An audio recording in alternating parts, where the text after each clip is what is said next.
Un saludo muy fraternal para cada una de ustedes, queridas hermanas. A continuación quiero compartir muy brevemente algunas ideas que sustraje del estudio del documento La vida consagrada nace, crece y vive de la misericordia. Este documento explora la profunda relación entre la vida consagrada y la misericordia en el contexto de la Iglesia. En el documento se argumenta que la vida consagrada está intrínsecamente ligada a la práctica de la misericordia, siendo esta un pilar fundamental de nuestra misión y la acción que realizamos día a día en el mundo. De igual manera, en el documento nos presenta la misericordia desde una perspectiva bíblica, enfatizando su significado como el amor maternal de Dios, que se traduce en acciones concretas de compasión hacia todos y cada uno de sus hijos. En el documento destaca el nacimiento de la vida consagrada en la Iglesia, la cual surge como respuesta a la necesidad de reflejar la misericordia de Dios en el mundo, siguiendo el ejemplo de Jesucristo y viviendo en comunidad, el cual debe ser nuestro estilo de vida. Nos dice además que la vida consagrada ha evolucionado especialmente desde el Concilio Vaticano II, donde, adoptando unas orientaciones más inclusivas y comprometidas con los pobres y marginados. Es desde allí que la vida consagrada ha hecho una opción preferencial por los pobres, promoviendo la justicia social y la evangelización en América Latina y el Caribe. Además, en el documento se destaca que la misericordia debe manifestarse en acciones concretas y en el acompañamiento de aquellos que sufren, reflejando así el amor de Dios en la vida cotidiana de todos los consagrados. En resumen, el documento subraya que la vida consagrada no solo nace de la misericordia, sino que también se alimenta de ella, convirtiéndose en un agente de transformación social y espiritual en el mundo actual. Comparto con ustedes el estudio del libro de Walter Casper que nos habla sobre el tema la misericordia. Es un tema espiritual, un tema que nos enriquece profundamente y está fundamentado de la palabra de Dios, de los documentos de la Iglesia, con varios autores. Y ante todo es un tema del hoy, de ayer, y es el grito de la misericordia y de la esperanza para el mundo actual. La misericordia es ante todo el nombre de Dios que se fundamenta en el amor infinito de Dios Yahvé. También podemos decir que la misericordia es la forma, la actitud gratuita de Dios en la misericordia, en el perdón, la misericordia de la mano extendida al otro, al necesitado. El amor es la misericordia que nos invita para construir, como nos lo dice también algunos autores, y entre ellos el Papa Juan XXIII, el Papa Juan Pablo II y el Papa Benedicto. Ellos nos orientan y nos han enseñado a vivir la misericordia y nos lo han dado en varios documentos.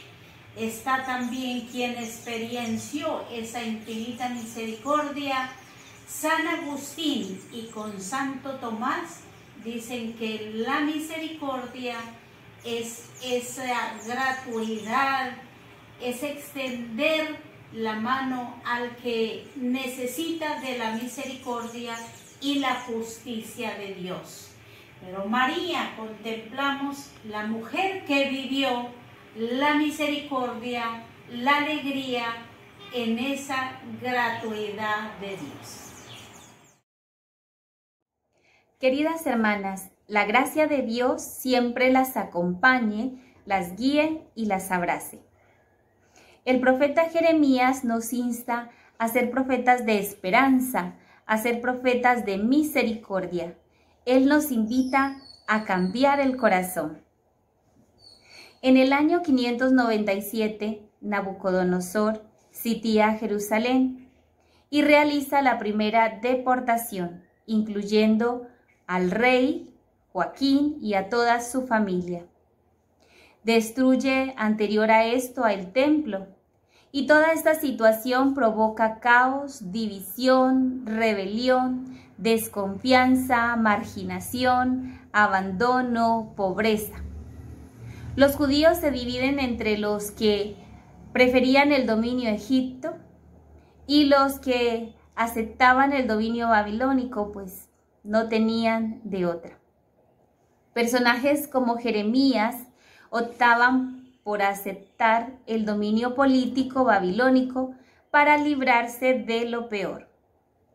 Cabe destacar que Jeremías no fue a Babilonia, pero mantuvo su postura de sometimiento. Sin embargo, mantiene viva la esperanza de los que se han quedado. Surgen dos grandes proyectos históricos. El primero, volver al pasado, entonces allí tenemos rey y altar. Y el segundo, la novedad. Esa novedad en el corazón y en la sociedad. Renovación profunda y nacida en y desde la fidelidad de Dios, Dios que es misericordia. Dios les dará un corazón nuevo, les infundirá un espíritu nuevo, y a esto se le llama nueva alianza. Volver al Señor y retornar.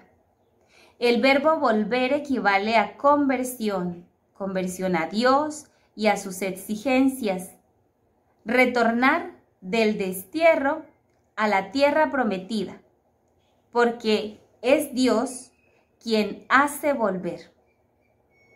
Es Dios quien hace volver.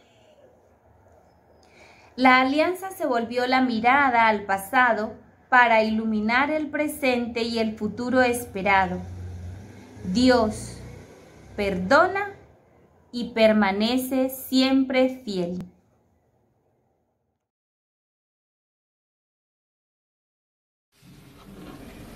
Desde la etapa del juniorado quiero compartir aportes significativos del estudio Profetas para que el pueblo viva, donde el llamado profético, siendo iniciativa divina, Dios elige al profeta para una misión: ser portavoz de conciencia para el pueblo. Su mensaje central: hacer justicia, amar la misericordia y caminar humildemente con Dios. Esos profetas de Israel, como Isaías, Jeremías, Ezequiel y demás profetas, anunciaron promesas de restauración a pesar del sufrimiento del pueblo, la dureza de corazón, los tiempos de crisis e incluso desobediencia. Recuerdan constantemente la fidelidad a la alianza, con esperanza y renovación espiritual. ¿Y es que el profeta, como profeta, necesita permanente conversión? Pues sí. La vocación del profeta incluye un proceso de transformación personal, donde el Espíritu Santo purifica y fortalece, y a través de los mensajes proféticos invita a la conversión colectiva, especialmente en momentos críticos para renovar la fe y la relación del pueblo con Dios. Desde este llamado comparto 3 claves proféticas a ejemplo del profeta Jeremías. Primero, escuchar la palabra, que es sobre todo la capacidad de oír a Dios y entablar con Él un diálogo verdadero, palabra de Dios que el profeta debe oír y proclamar con valentía, una palabra libre y liberadora que anuncia el reino de Dios. Segundo, la misión y el servicio del profeta, que implica un compromiso firme con los más vulnerables de la sociedad, donde se insiste en la necesidad que tenemos de convertirnos en signo y expresión de la palabra de Dios. Y tercero, el corazón capaz de conocer a Dios. La palabra que Dios proclama a los profetas es para ser obedecida a profundidad, para cumplirla de corazón tras haberla entendido, donde el profeta debe arrancar y destruir todo lo que se opone al plan de Dios, pero esta incluye el testimonio de vida del profeta.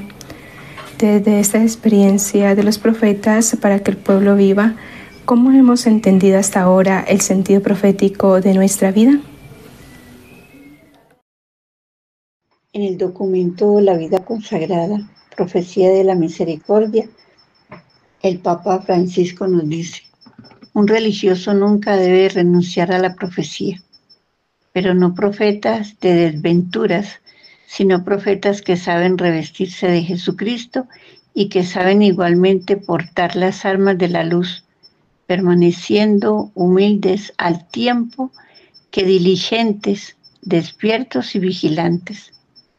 También nos dice que el profeta recibe de Dios la capacidad de observar la historia en la que vive y de interpretar los acontecimientos.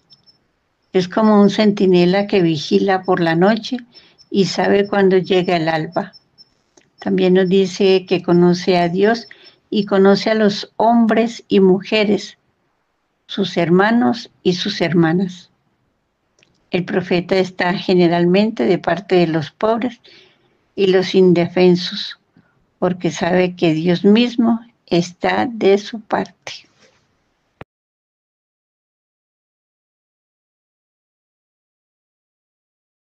La palabra y la misericordia no tienen fronteras, porque la llamada de Dios sigue siendo irresistible.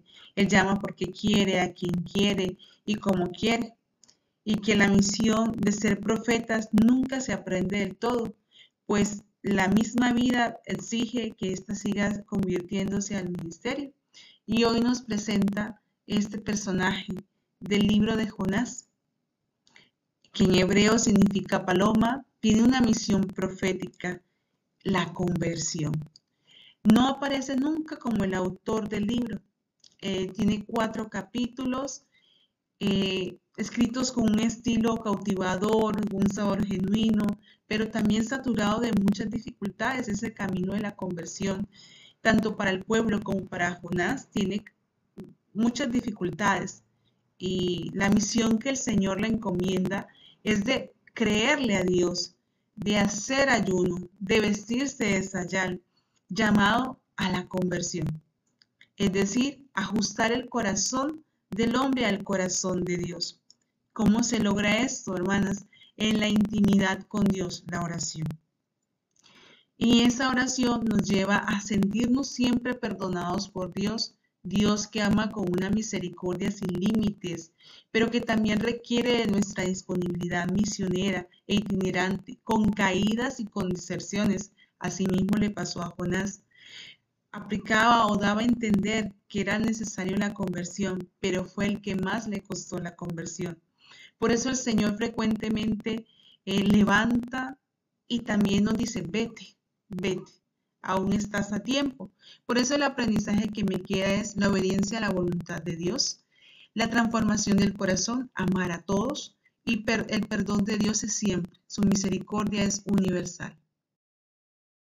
La tarea evangelizadora, con alegría en la misión, del anuncio del reino a los pobres, al cual, a ejemplo y modelo de toda vocación, Jesucristo nos ha llamado a ser al ser humano, como continuar su misión como profeta, discípulo y misionero. Para esto hemos sido llamados a ser iglesia, comunidad de vida, en la unidad, en la fraternidad, en la comunión e inclusión de todo, en la universalidad y la naturaleza llamada casa común, como así lo ha bautizado el Papa Francisco, nuestra hermana mayor, por así decirlo, en la creación, misericordia del amor de Dios, en compartir con respeto en todos los seres vivos que existen en la creación, signo de la divina misericordia y de la creación de Dios, amor. La verdadera vocación nace del amor misericordioso de Dios, de la libertad de ser portadores de esperanza, testimonio de vida, signo profético de acoger los signos que presenta el mundo de hoy a una vida consagrada, que se inserta en la nueva pobreza que presenta el mundo de hoy, abierta a ver con compasión, diálogo, hombres y mujeres de hoy, desplazados con esperanzas puestas en lo no material. Agradecer la oportunidad que brinda desde mi vocación de consagrada a la gracia de poder mirar con esperanza y amor el deseo de seguir siendo profeta de misericordia y de amor, desde mi testimonio de vida, de amor y servicio en favor de los hermanos y hermanas más pequeños, que me permite acompañar para descubrir el amor misericordioso de Dios en su dignidad de persona.